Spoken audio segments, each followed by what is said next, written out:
démocratique du Congo entretiennent de bonnes relations diplomatiques à l'image et de la proximité entre leurs chefs d'État respectifs. Ce vendredi, le chef de l'État Félix Antoine Tshisekedi Tshilombo reçut l'envoyé spécial de son homologue de Gambie, Adama Barrow. Accompagné de l'ambassadeur itinérant de la Gambie en RDC, Kamika Kachama, l'émissaire du président gambien est venu remettre au président de la République l'invitation officielle pour participer au Forum Africa Investment qui se tiendra du 31 janvier au 1er février 2025 à Banjul, capitale de la République de la Gambie. À cette même occasion, a révélé l'émissaire gambien, la RDC sera honorée par le prix nommé Tshisekedi. L'intérêt de cette invitation, on ne peut plus parler d'investissement en Afrique ou d'économie sans s'en référer également à la République démocratique du Congo.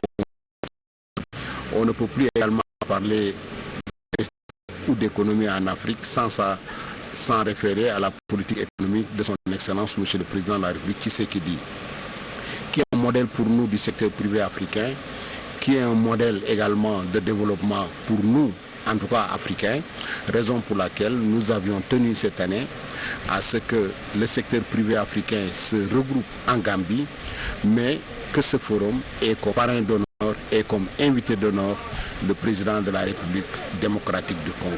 En signe d'amitié et de coopération sud-sud, le président Tshisekedi s'est montré favorable à honorer cette invitation. La délégation gambienne est sortie de la cité de l'Union africaine avec un sentiment du devoir accompli.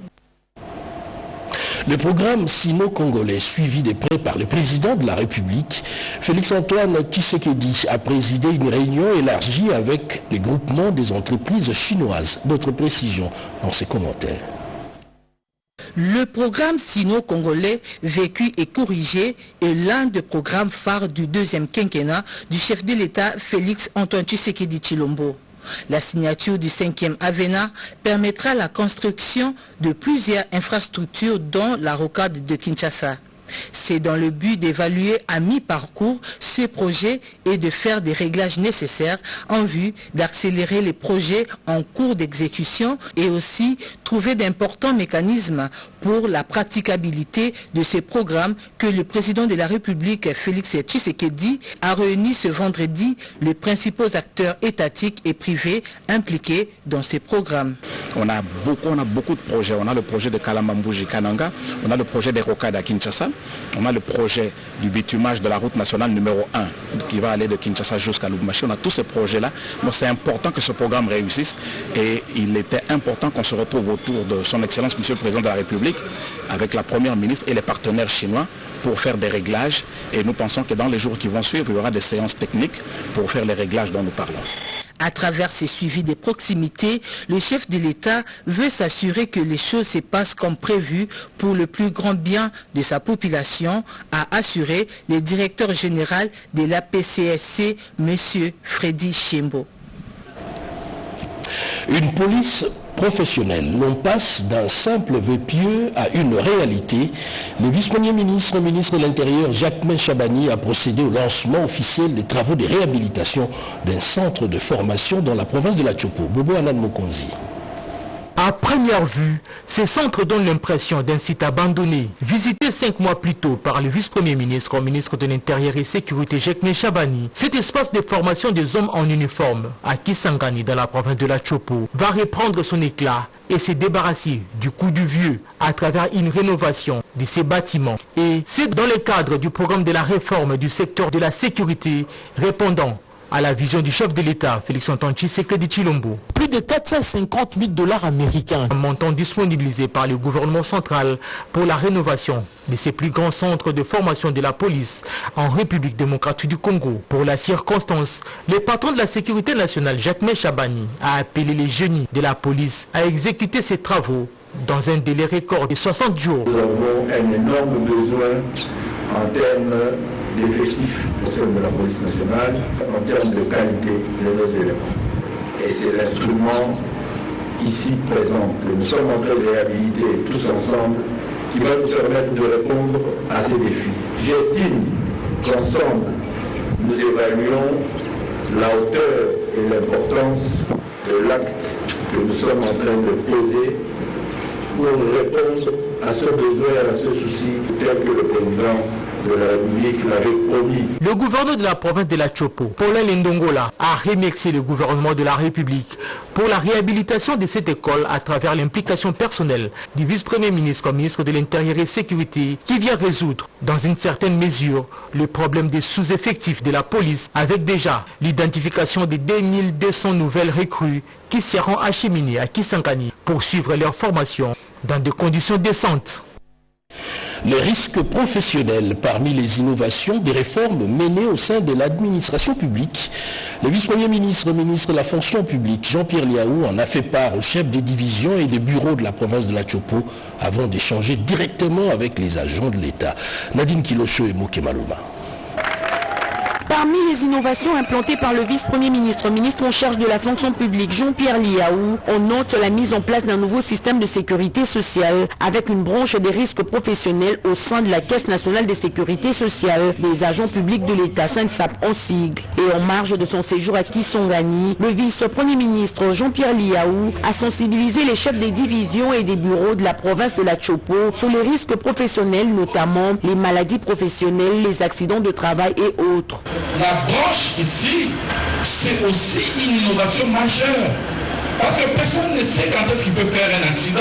Le lancement de cette activité par l'autorité des tutelles de la SENSAP démontre la ferme volonté du gouvernement congolais, sous le leadership du chef de l'État et la supervision de Madame la Première ministre, de prévenir toutes sortes de risques professionnels dans l'optique d'investir dans la capitale humaine dans l'administration publique. Et après le lancement de cette activité, le vice-premier ministre Jean-Pierre Liaou s'était dirigé à la mairie de la ville de Kisangani pour échanger avec les fonctionnaires venus nombreux dans le cadre des audiences en rendez-vous dénommé Farah Farah. À l'occasion, le responsable des ressources humaines de l'État, Jean-Pierre Liaou, a martelé sur les avancées réalisées dans le cadre de la réforme pour le redressement et la modernisation de l'administration publique.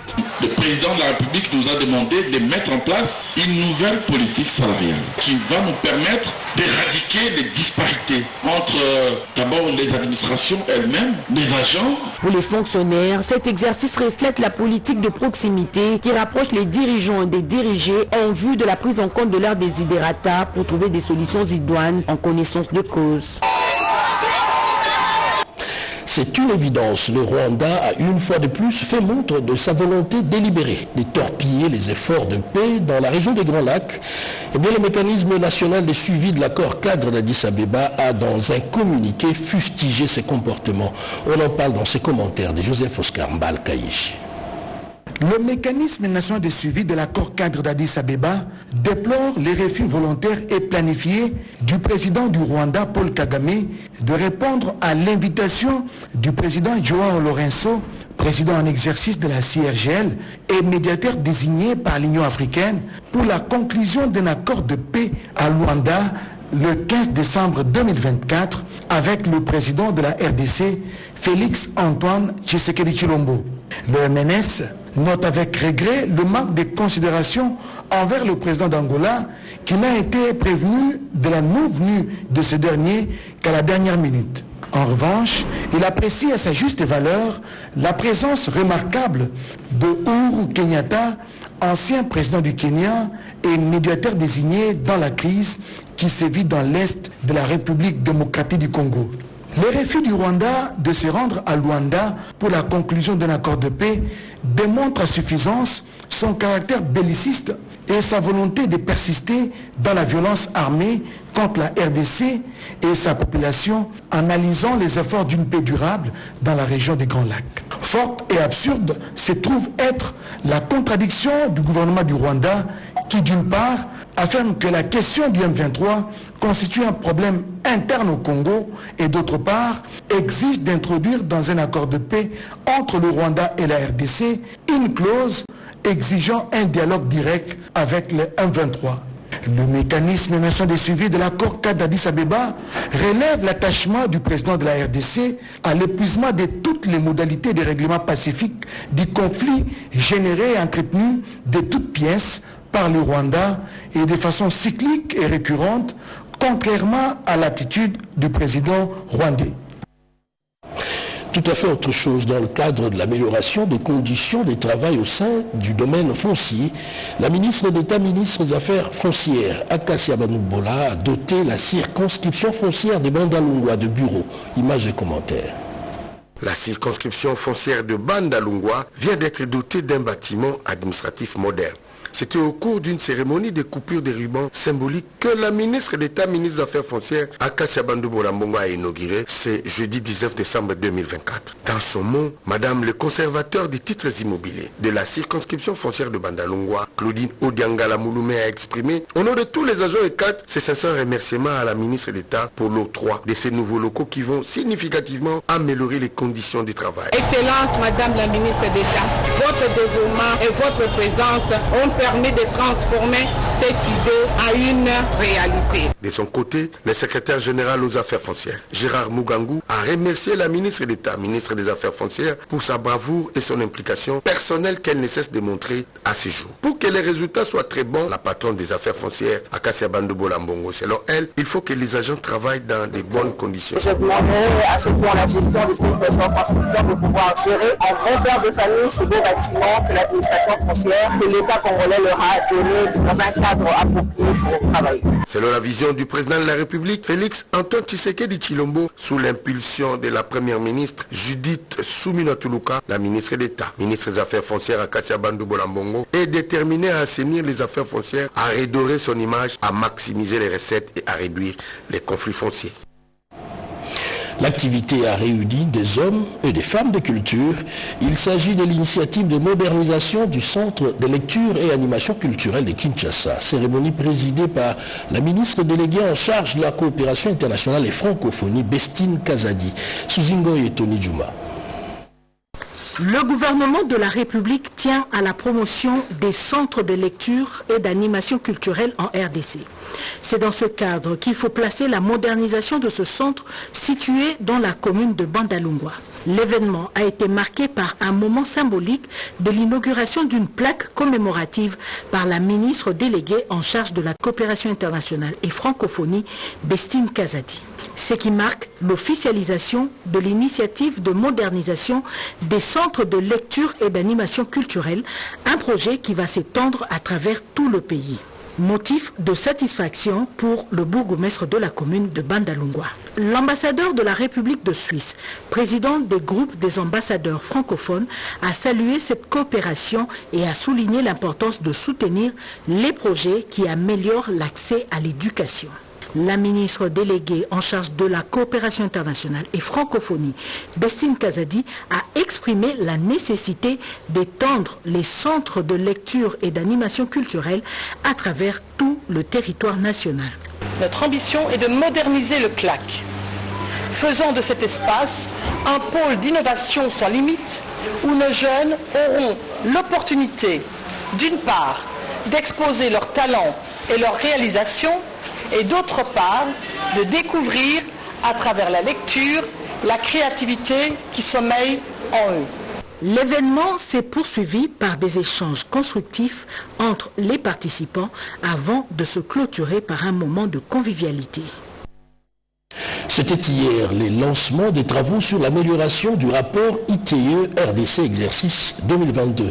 Rikin Zouziloya et Hermès Bangando nous en disent un peu plus. Au 31 décembre 2024, la RDC a l'obligation de publier le rapport ITIE 2022 en cours de finalisation.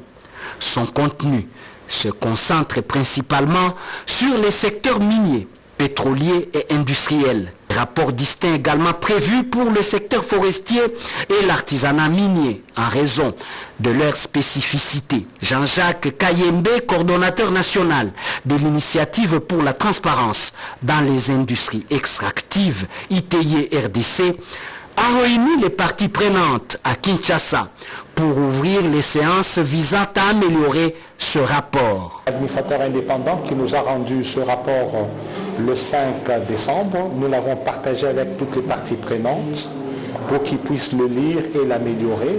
Les parties prenantes ont eu 15 jours pour lire le rapport et le secrétariat technique est en train d'accompagner la finalisation de cette lecture pour essayer de voir où est-ce que le rapport doit être encore amélioré.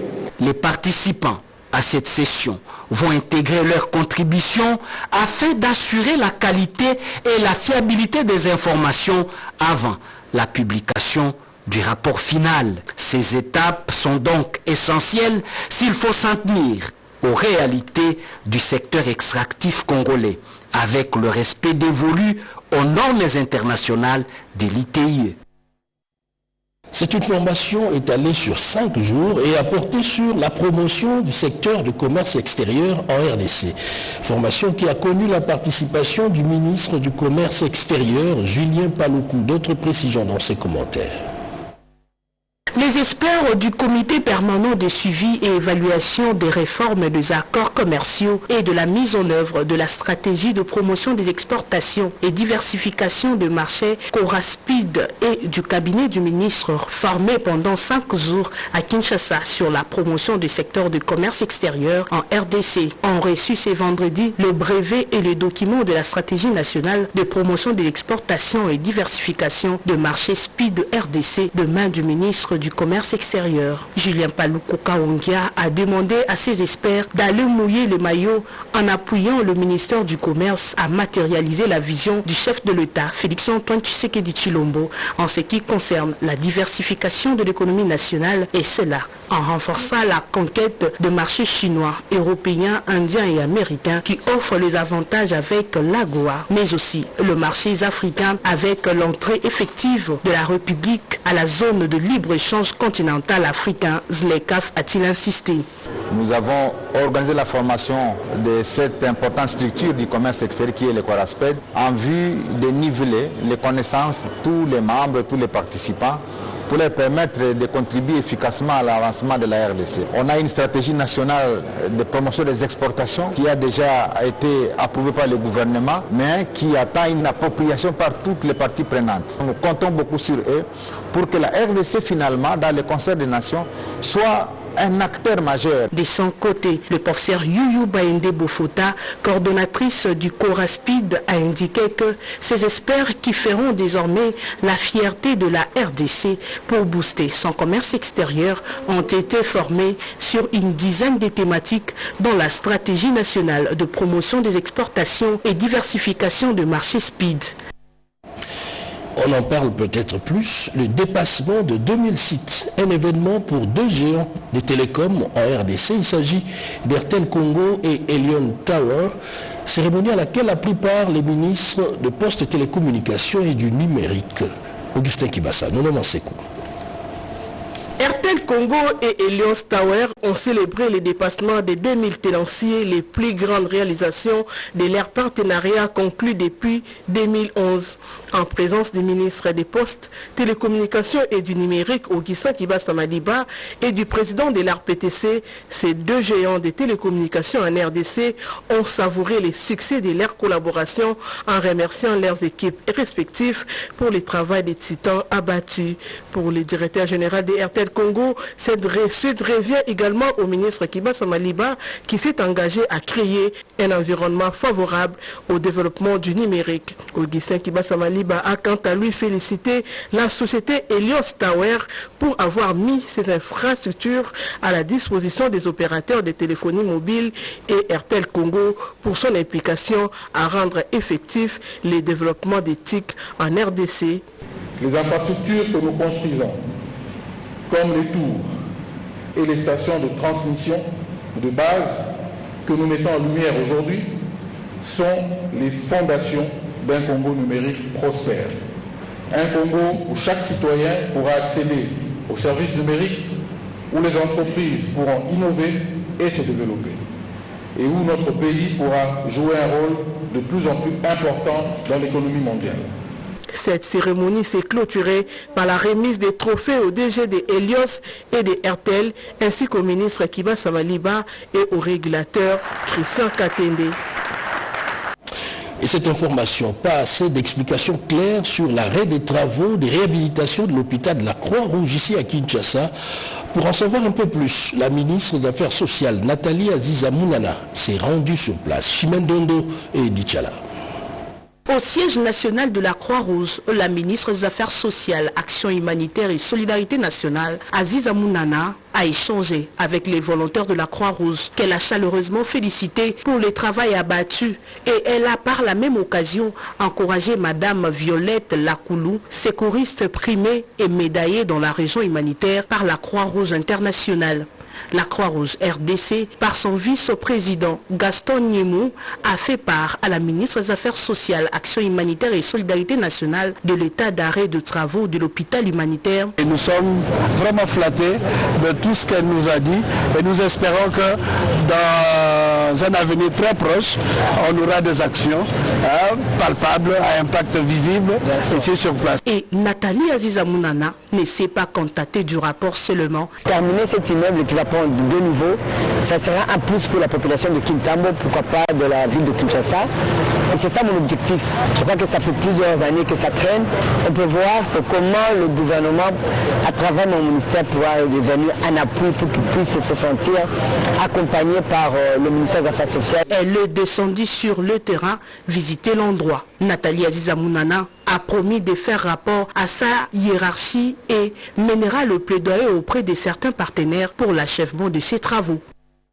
Et en marge de la table ronde sur la sous-traitance organisée dans le Lualaba, plusieurs recommandations ont été formulées, notamment la promotion de la classe moyenne. D'autres détails dans ces reportages. Première place active à la table ronde sur la sous-traitance au Lualaba. Le directeur général Pascal Tchelo Mazombo de l'Agence pour la promotion des classes moyennes congolaises, un établissement sous tutelle du ministère de l'Industrie, a aussi échangé les expériences entre les différents acteurs de l'écosystème relativement à la mise en œuvre de la loi sur la sous-traitance.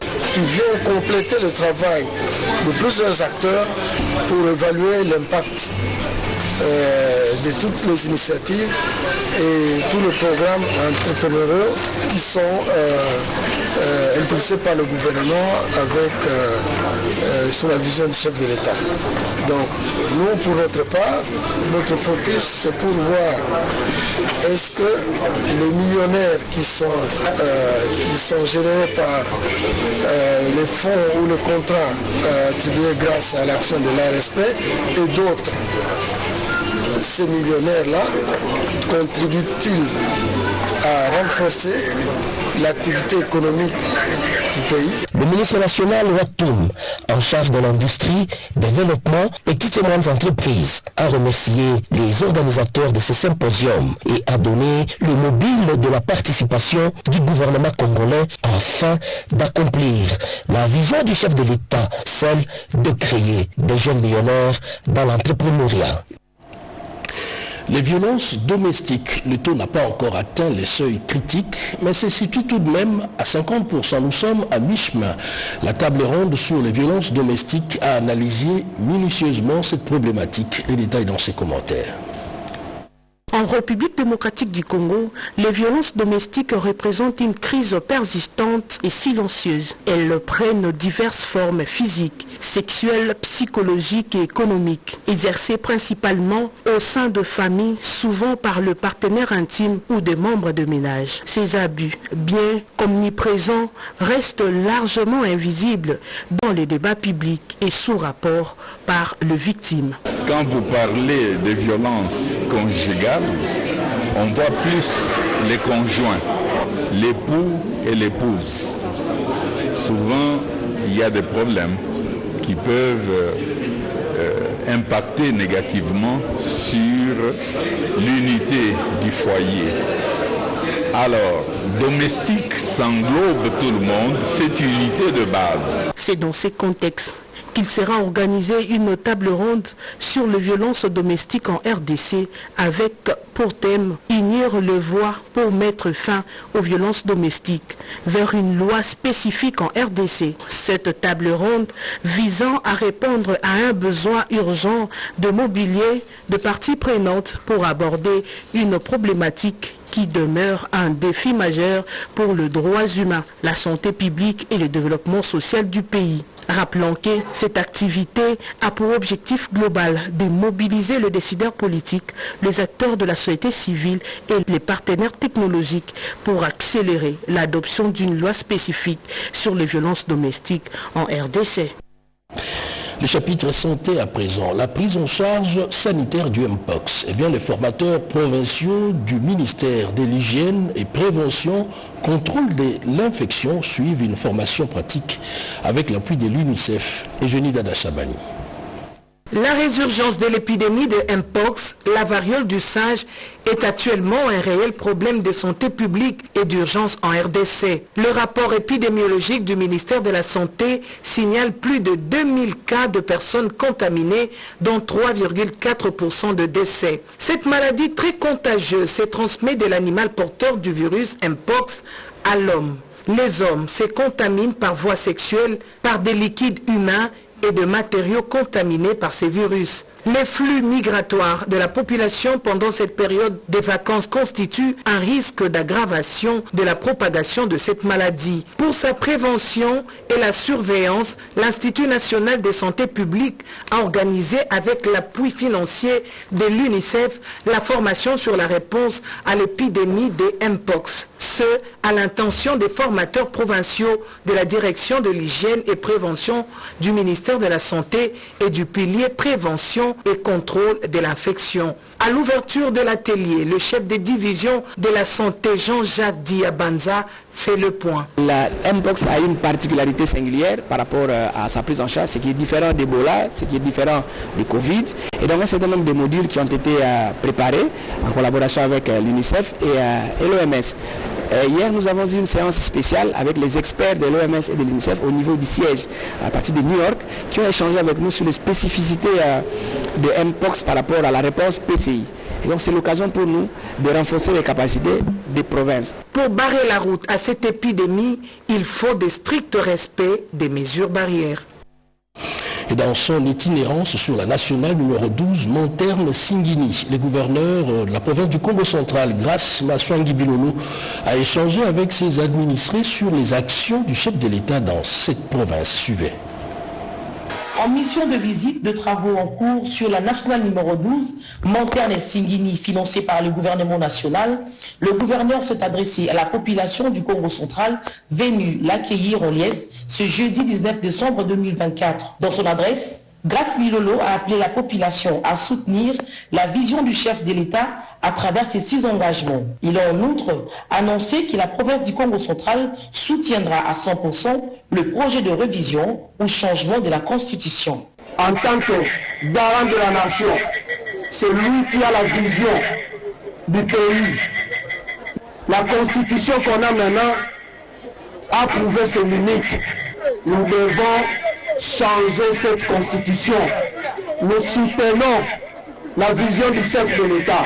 Tout a commencé par les territoires de Sekebanda, où le gouverneur est arrivé à 9h locales. Prenant la parole devant la foule, il a mentionné le lancement imminent de travaux de réhabilitation des routes des dessertes agricoles, en commençant par celle qui relie Kinza-Mvouété au chef-lieu du territoire. Direction, territoire de Lukula. Cette contrée, qui a 3270 km² de superficie, 6 frontières dont l'une avec l'Angola et 5 secteurs, selon l'administrateur du territoire, qui a remercié le gouverneur pour la prime des gratuités offerte aux enseignants de l'école primaire. J'en parlais dans le titre. Le marquage au sol peut-il finalement diminuer les embouteillages dans la capitale? Eh bien, la réponse est tout naturellement oui. La Commission nationale de la prévention routière a lancé cette opération ici à Kinshasa de jour comme de nuit. Constat fait par Rodé Panda.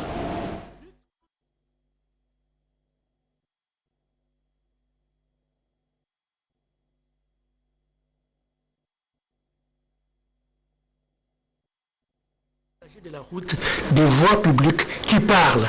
C'est ce que l'on peut retenir de l'opération de marquage au sol en cours dans la ville de Kinshasa la nuit de jeudi 19 au vendredi matin 20 décembre 2024 a été mise à profit par ces services de l'État pour démarrer cette opération de la marque routière sur l'avenue Ngouma dans la commune de Ngaliema. C'était une occasion pour le président de la SEMPER, Robert Matalatala, de plaider pour plus de moyens au profit de la SEMPER dans le but de lui permettre d'implanter des panneaux de signalisation dans plusieurs routes du pays et de sauver des vies humaines sur des chaussées.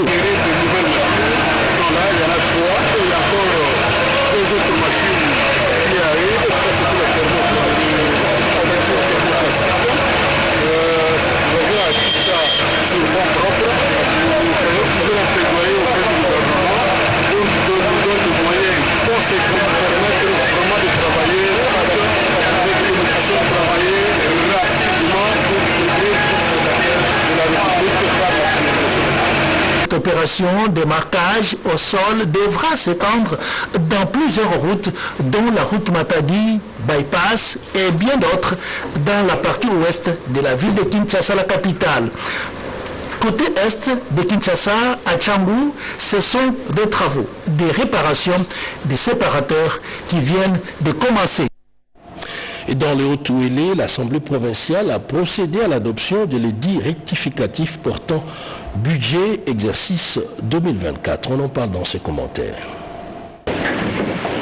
C'est sous le traditionnel coup de marteau de l'honorable Justin Zambandezu, président de l'organe délibérant provincial du Haut-Ouélé, que la séance plénière de ce mercredi 18 décembre 2024 sur l'examen du projet d'édit contenant le budget rectificatif pour l'exercice 2024 démarre avec la présentation de son économie par le gouverneur Jean Bakomito Gambou. Ce dernier dévoile son contenu arrêté en équilibre en recettes et à dépenses à francs congolais 440 142 810 272 centimes 56. Ça n'est suivi un débat assez critique, essentiellement sur les prévisions et leur exécution par le président et les rapporteurs de 5 groupes parlementaires. La réplique de Jean Bakomito aux préoccupations lui soumises a permis à l'honorable président Justin Zambandezu de constater la recevabilité de cet édit par tous les députés provinciaux à la grande satisfaction du gouverneur. Le budget rectificatif du budget 2024 est déclaré recevable, ce qui nous pousse à améliorer notre qualité de travail, suivant l'instruction de son Excellence M. le Président de la République, et c'est ce que nous faisons. Cet exercice qui reste légal, c'est ça aussi la redevabilité et la transparence de la gestion. Cette séance ouvre la porte à l'analyse du budget 2025 qui interviendra très incessamment. Et dans la province sœur du Bas-Ouélé, l'inspection provinciale de la police a désormais un nouveau bureau de commandement. C'est le gouverneur de province, Mike David Moukeni, qui a procédé à son inauguration. On en parle avec Roger Linissa.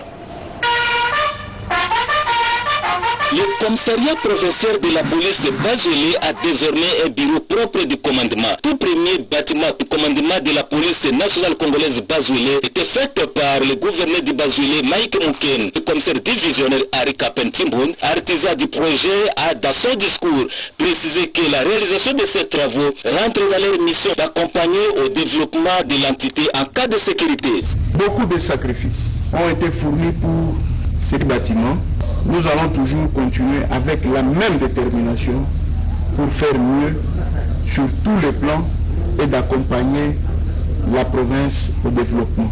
Le gouverneur de Bas-Ouélé, Moukeni Amissi Mike David, a tout d'abord rendu les hommages les plus déférents au président de la République, chef de l'État, Félix Antoine Tshisekedi Tshilombo, commandant suprême de FARDC et de la police nationale congolaise, dans son souci de mettre la force publique dans des conditions acceptables du travail, avant de demander aux dirigeants du commissariat d'en faire un bon usage. Le commissariat provincial de la police nationale du Bas-Ouélé s'est doté dorénavant d'un bureau de commandement digne de ce nom, en vue de bien gérer les prérogatives qui lui sont dévolues entièrement. Celle d'assurer la sécurité des personnes et de leurs biens ainsi que le maintien de l'ordre public. La construction de ces bâtiments est un effort propre du commissariat de la police nationale congolaise Bazouélé. Après la coupure du riba symbolique, une visite guidée est intervenue dans le nouveau bureau du commissariat. La cérémonie s'est clôturée par une photo de famille. Kamba Nouvelle Jérusalem dans le Congo central, dans la fièvre de l'attente de la première ministre Judith Suminwa Tuluka, eh bien les préparatifs avancent merveilleusement bien. On en parle dans ses commentaires de Chimène Dondo. Balai en main, machette et houe, les fidèles kimbanguistes se sont mobilisés pour entretenir le site d'accueil autour de l'aéroport d'Inkamba, à quelques heures de l'arrivée de la première ministre Judith Suminwa Tuluka dans la cité sainte d'Inkamba. Nous sommes très prêts, nous organisons avec l'accueil, la fanfare, la chorale, tous les fidèles pour féliciter et remercier cette visite qui est la première pour nous. En tout cas, qui est aussi bien, qui a un rôle qui est bien, qui a un maman, tel que maman, tout mati, ni qui bien. Maman a koya lobby. En tout cas, tous amis que c'est la mingi. Parce que la caméra qui dit mingi a koya ayete, c'est quoi azoya, c'est que tous amis sengo mingi. La chef du gouvernement va effectuer sa première visite à la Nouvelle-Jérusalem ce samedi 21 décembre 2024. Une première depuis sa prise de fonction à la tête du gouvernement. Sa venue pour nous, c'est une joie et c'est un réconfort aussi pour l'église Mandis. Nous sommes très contents avec son arrivée demain ici. Tous les fidèles, l'église, nous sommes derrière le chef spirituel pour bien accueillir la première ministre de notre République. Cette visite s'inscrit dans le cadre d'une rencontre de courtoisie avec sa divinité Simo Kimbangu Kiangani, chef spirituel de l'église kimbanguiste, mais aussi pour une communion fraternelle avec le fidèle de cette communauté qui tire leur origine dans la province du Congo central.